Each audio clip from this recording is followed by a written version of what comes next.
بسم اللہ الرحمن الرحیم۔ غسل کی سنتیں، سب سے پہلے غسل کرنے سے ہاتھ دھونا یہ سنت ہے۔ عن عائشہ زوج النبی صلی اللہ علیہ وسلم کان اذا اغتسل من الجنابۃ بدأ فغسل یدیہ۔ حضرت عائشہ صدیقہ رضی اللہ تعالیٰ عنہ بیان کرتی ہیں کہ حضرت صلی اللہ علیہ وسلم جب جنابت سے غسل کرتے تھے تو پہلے ہاتھ دھوتے تھے۔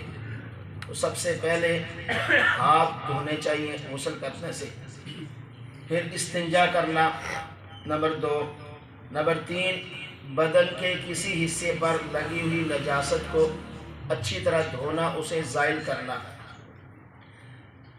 پھر نمبر 4 پورا بدن پورا وضو نماز کی طرح کرنا، جیسے نماز میں وضو کیا جاتا ہے ایسے پہلے پورا وضو کرنا۔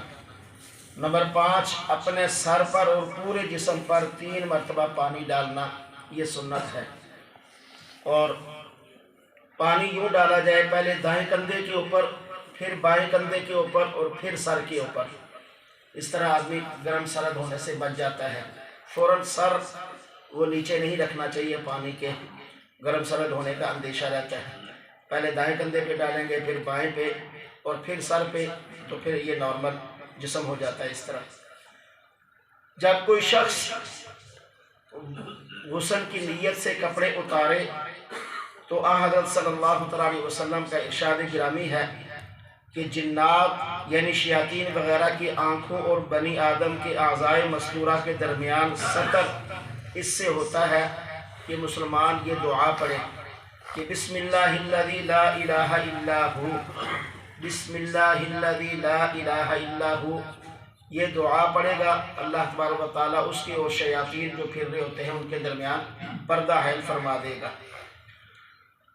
عورت اگر اس نے اپنے سر کی مینڈیاں بنائی ہوئی ہیں بالوں کی، تو ان مینڈیوں کو کھولنا، گت یا جو وہ چھوٹی چھوٹی بناتے ہیں ان کو کھولنا ضروری نہیں ہے، بلکہ بالوں کی جڑوں تک پانی پہنچانا ضروری ہے۔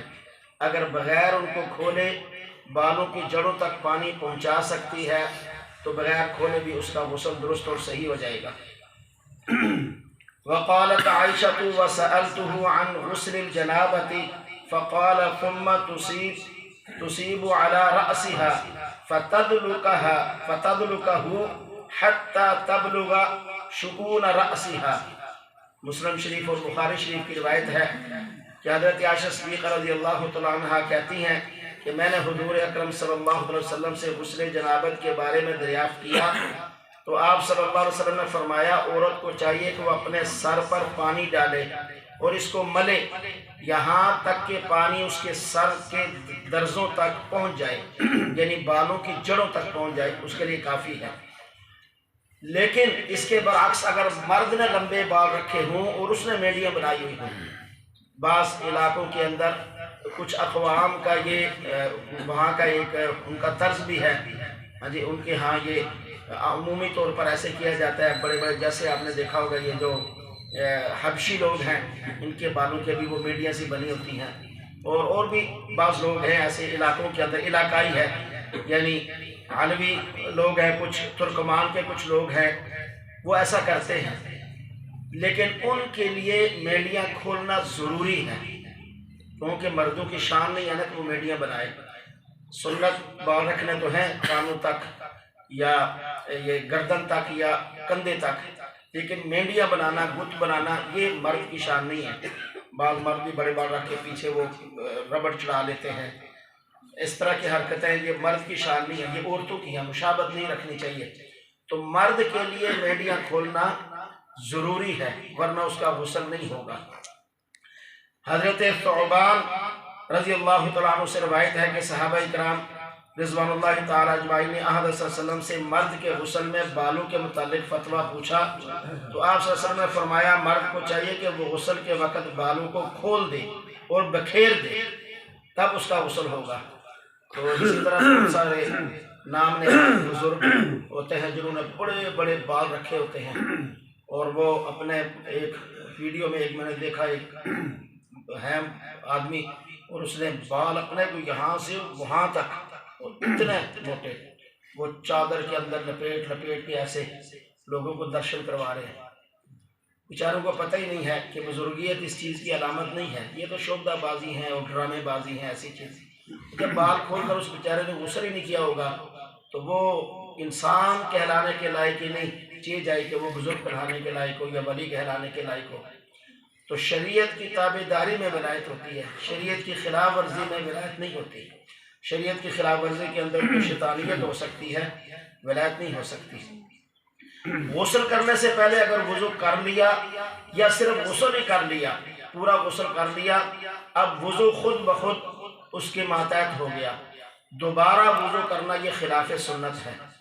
چنانچہ حضرت عائشہ صدیقہ رضی اللہ تعالیٰ عنہ سے روایت ہے کہ آن حضرت صلی اللہ علیہ وسلم غسل کے بعد وضو نہیں کیا کرتے تھے، اور امام ترمذی رحمہ اللہ کہتے ہیں کہ بہت سے صحابہ کرام علیہم رضوان اور تابعین کا یہی مسلک ہے کہ غسل کے بعد وضو نہ کیا جائے، کیونکہ ایک دفعہ غسل کیا وضو ہو گیا، دوبارہ ضرورت نہیں۔ اسی طرح غسل خانے میں اگر وہ کچا ہو دیہاتوں کی طرح پہلے جیسے ہوتے تھے تو وہاں پیشاب کرنے سے بھی رسول پاک صلی اللہ علیہ وسلم نے منع فرمایا، اور آپ نے فرمایا لا یبولن احدکم فی مستحمہ فإن عامۃ الوسواس منہ، کہ کوئی بھی غسل خانے کے اندر پیشاب نہ کرے، کیونکہ وساوس کی جو بیماری ہے وہ اسی سے لگتی ہے غسل خانے کے اندر۔ لیکن آج کل چونکہ جدید ہے، غسل خانہ بھی وہی ہے، لیٹرن بھی وہی ہوتی ہے، آج کل یہ منع نہیں ہے، آج کل بالکل درست اور جائز ہے اور ممانعت نہیں ہے۔ اس وقت ممانعت ہے دیہاتوں کے اندر کہیں یا ایسی جگہ جہاں یعنی ادھر ہی پانی کھڑا رہتا ہو اور وہ نکاسی کا صحیح پر انتظام نہ ہو، یا جس جگہ غسل کیا جا رہا ہے اسی جگہ پیشاب گر کر پھر نکاسی ہوتی ہو، تو یہ منع ہے، ایسا کرنا صحیح نہیں۔ جسم بھی خراب ہوتا ہے اور اس سے وسوسے بھی پیدا ہوتے ہیں۔ ہاں واش روم علیحدہ ہے اور وہ علیحدہ ہے، یعنی اس کی تھوڑا سا فرق ہے لیٹرین کے اندر اور غسل کرنے کے اندر، تو پھر کوئی حرج کی بات نہیں ہے۔ اور آج کل یقینی طور پر ہمارے جو واش روم ہوتے ہیں وہ کمروں سے بھی کہیں زیادہ خوبصورت اور عمدہ ہوتے ہیں، صفائی کا انتظام رکھا جاتا ہے، اس لیے وہاں کوئی حرج کی بات نہیں ہے۔ اللہ ہمیں عمل کی توفیق نصیب فرمائے۔